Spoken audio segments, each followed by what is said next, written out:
Trên tay của Như Lân là tập sách Đi qua thời khốn khó, tác giả Bùi Thanh Xuân, do nhà xuất bản Hội Nhà Văn, Hội Nhà Văn xuất bản. Như Lân sẽ đọc cho các bạn nghe những mẩu chuyện trích trong tập sách này và sẽ chọn theo ngẫu hứng. Trước mặt của Như Lân là mẫu chuyện Những chuyện tình qua nhanh. Như Lân xin đọc ạ. Và trong khi Như Lân đọc thì Như Lân sẽ quay cảnh của thành phố Đà Nẵng, một phần của thành phố Đà Nẵng cho các bạn xem nha. Những chuyện tình qua nhanh. Đóng vai thằng con trai khù khờ, ít học, quê mùa cho phù hợp với danh phận của mình, thằng phù nấu kẹo. Vài ba phút rảnh, Quân chuyện trò với mọi người trong tổ. Thỉnh thoảng dạ khờ đi lạc, hoặc mang một thứ gì đó lên tổ gói, đem giúp ai đó giấy gói kẹo chẳng hạn. Gần gũi, quen biết thêm nhiều người. Tổ gói kẹo chỉ toàn nữ, cô gái nào cũng xinh đẹp. Một vườn hoa trong không gian nhỏ, chật hẹp, nóng bức. Thật lòng, Quân rất muốn đến gần, làm quen với các cô, nhưng ngại, luôn tỏ ra ruột rè, xấu hổ trước những lời chọc ghẹo của đám quỷ nữ. Thường thì Quân chỉ mỉm cười xòe xòa. Nhà máy ít nam, nên cậu con trai nào mới vào làm việc dễ bị các cô để ý ăn hiếp. Bọn con trai chung tổ chuyện trò chán lắm. Họ từ quê ra, nói chuyện chỉ loanh quanh ruộng lúa, bụi rơm, gốc tre. Muốn lấy cảm tình của họ, anh phải nói về con trâu, ao cá, con bò, con nghé, củ khoai, hay bìa ra những câu chuyện tình bên bụi chuối, ao sen, hay trong đống rơm của nhân vật giả tưởng nào đó. Tất nhiên là Quân nói không đúng lắm. Họ thật thà, dễ tính, cười sợi lợi, hiền lành dài khờ. Quân đóng tròn vai nên cũng bị nhiều người chọc ghẹo. Họ càng chọc, anh càng vùng về cho đời đẹp. Chẳng ai biết rằng Quân là người con trai đã từng đi qua bao con đường cải quan, đi hết gần một nửa quan sang, đã từng vào rừng sâu, nước độc, lăn lưng trên công trường nắng cháy, đi qua bom đạn chiến tranh, sống sót trở về, cứ quê mùa, dài khờ cho dễ sống. Công nhân làm theo ca, nghỉ chưa được nửa tiếng, trai gái rủ nhau lên sân thượng, mở cả mèn ăn cơm trưa. Giữa đám đông bát nháo, rào rào chuyện trò, Quân thường lặng lẽ một góc quan sát họ. Người nông thôn, thành phố hòa lẫn vào nhau. Những người ở phố sống khép kín hơn, dường như họ che giấu hoặc đánh mất tính vô tư, tươi trẻ của mình. Quân cũng cố hòa nhập với mọi người, tuy rất khó.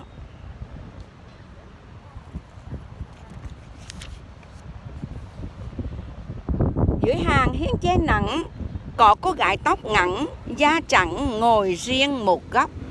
Thỉnh thoảng liếc nhìn qua Quân.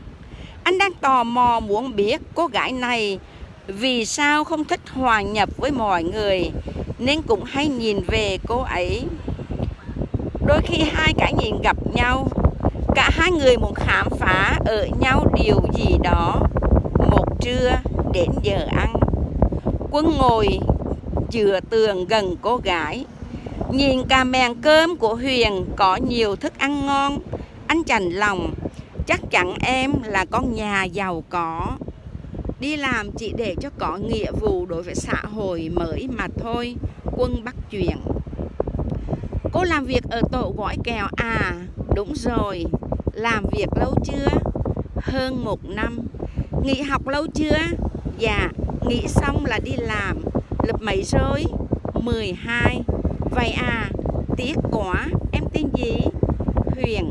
Cái gì Huyền? Cái gì là cái gì? Chữ lót. Anh muốn gọi sao cũng được.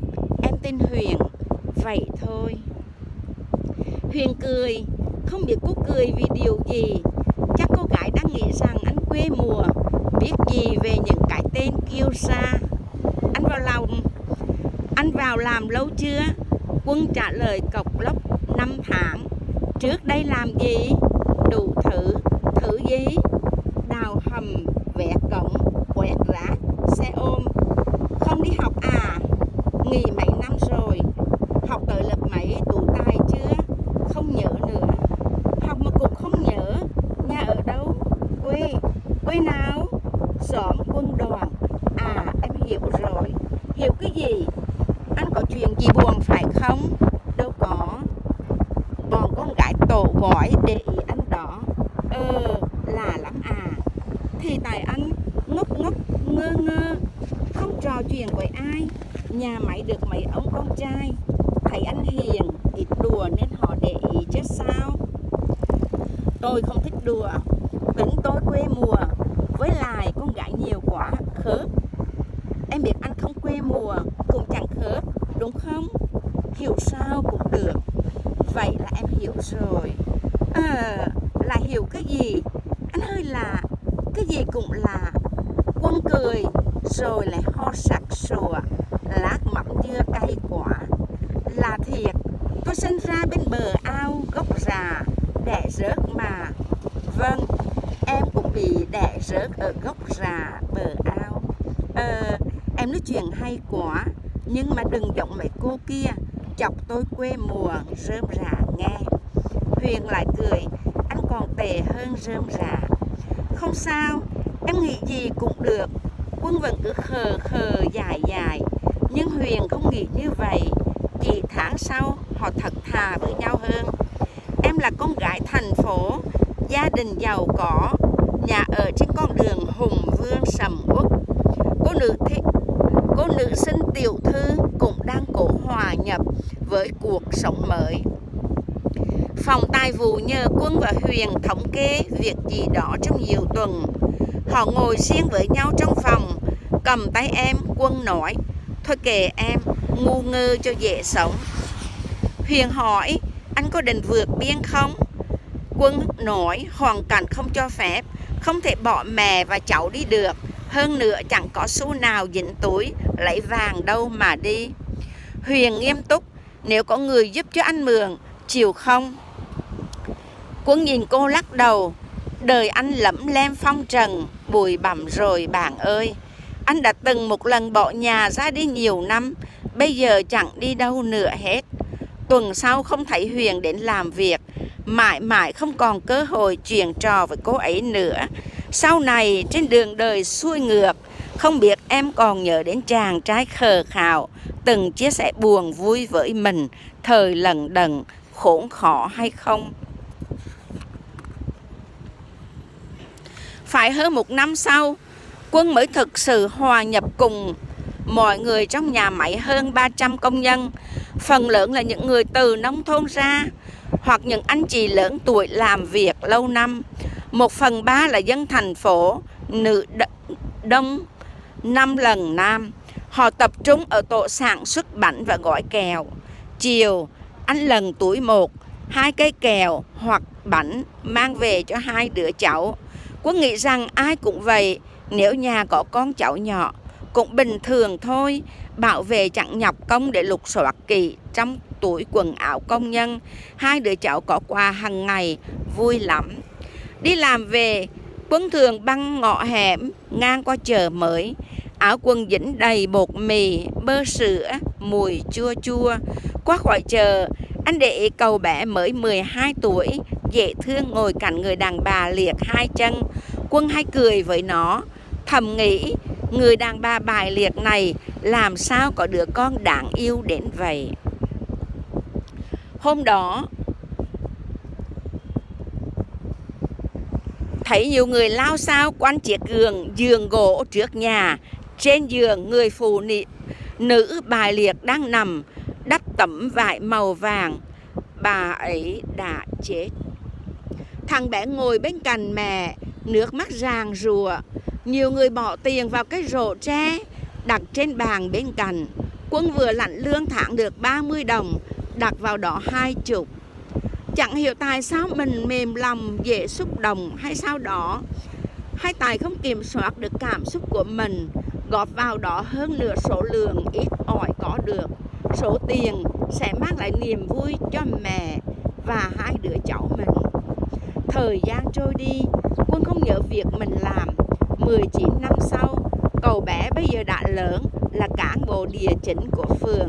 Chị anh cần làm mảnh giấy tờ được chia nhờ cậu bé năm xưa. Buổi chiều về nhà mẹ, Quân tình cờ gặp cậu cán bộ địa chính. Cậu cán bộ nhìn anh hỏi: có phải anh đã cho 20 đồng lúc mẹ em mất đúng không? Quân lắc đầu nói không nhớ. Cậu bé mồ côi năm xưa chỉ cười. Giấy tờ nhà đất chị gái Quân được giải quyết nhanh chóng. Nhà máy bánh kẹo trước đây của người Hoa, hai gia đình vẫn còn ở trong khuôn viên nhà máy.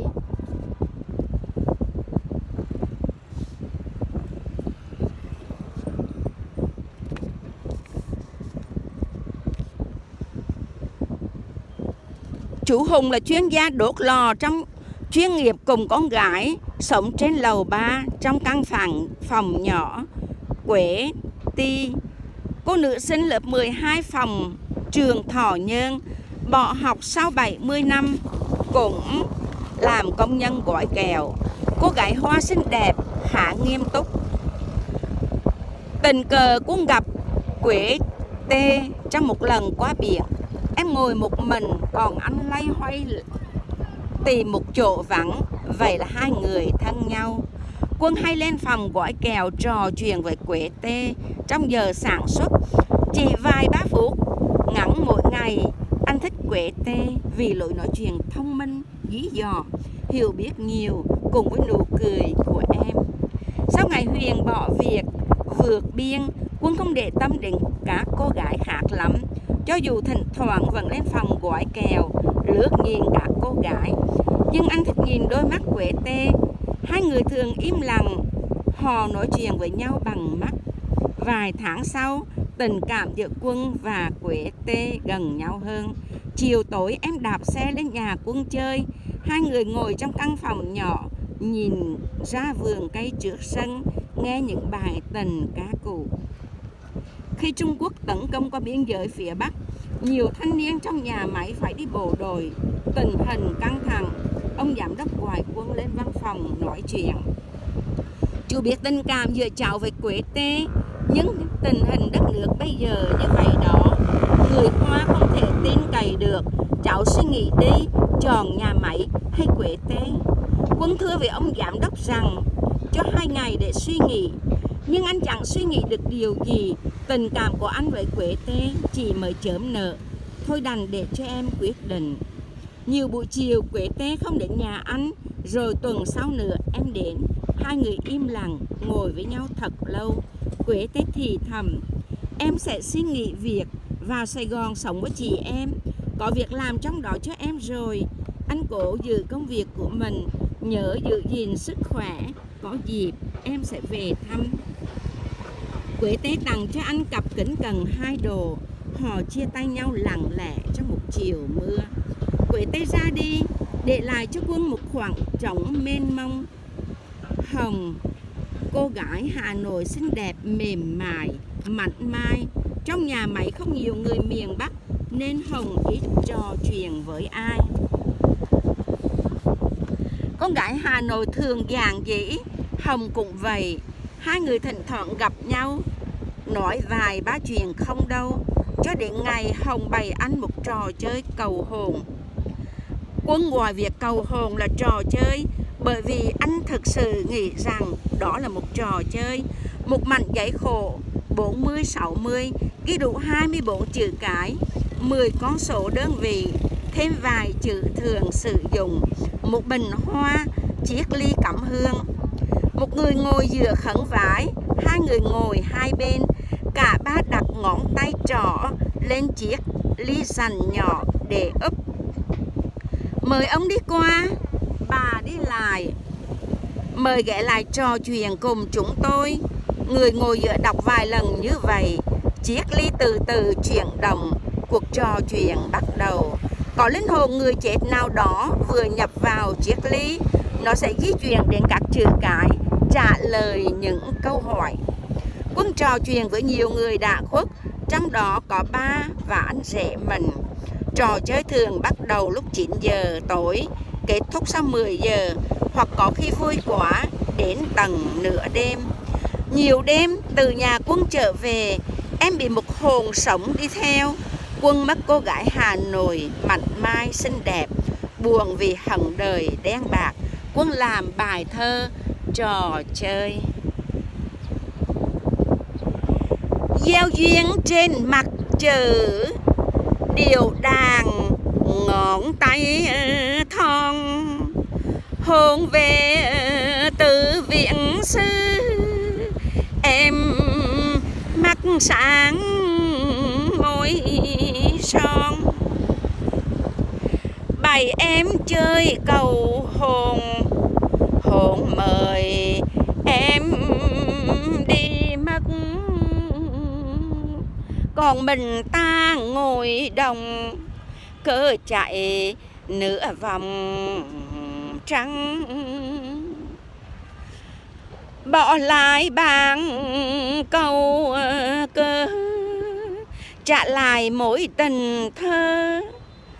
Quên mái mưa tí tạch, độc bình khô bụi mờ. Đông rồi, đông lại đông, kiếm gậy nở tang bồng. Bại tướng thành thí sĩ, mộng mơ chuốc tình hồng.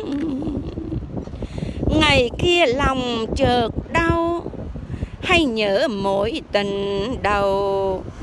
Em quay về chốn cũ, bàn cớ giấy bạc màu. Gặp nhau giữa con đường, không lụa là phần hương. Phất phơ khăn xô trắng, em quả phụ tóc sương. Ta mời em cầu hồn, em bảo đời dài khôn. Sương văng trên mặt chữ, tay em gầy hèo hon. Em vò nát bàn cơ, em vò nát tình thơ. Ta đốt cháy bàn cớ, ta đốt cháy tình thơ. Vài năm sau, khi Quân đã có gia đình, một chiều chờ con gái về nhà mẹ. Vừa dừng xe trước cổng nhìn vào, thấp thoáng dáng cô gái mảnh mai, da trắng, mái tóc ngắn đang đứng trước sân, chuyện trò với em gái anh. Mấy năm đã qua, Hồng vẫn vậy, chẳng thay đổi gì. Quân nhận ra Hồng nhưng không chào hỏi, vội chở con gái quay về nhà. Quân vẫn còn hận cái bàn cầu cơ.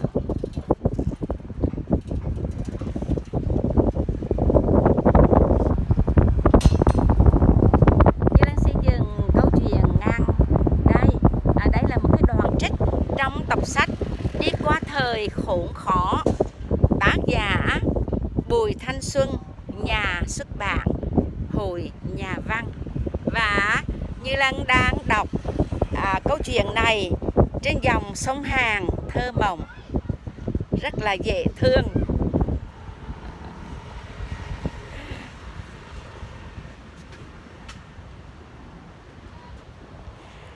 Các bạn ơi, hãy ủng hộ kênh Như Lan TV bằng cách xem nhiều video, đăng ký, chia sẻ để Như Lan có thể kiếm được một ít tiền từ YouTube mà làm những công việc từ thiện yêu thích của Như Lan. Cảm ơn cả nhà. Chúc cả nhà luôn hạnh phúc, bình an, vạn sự cát tường.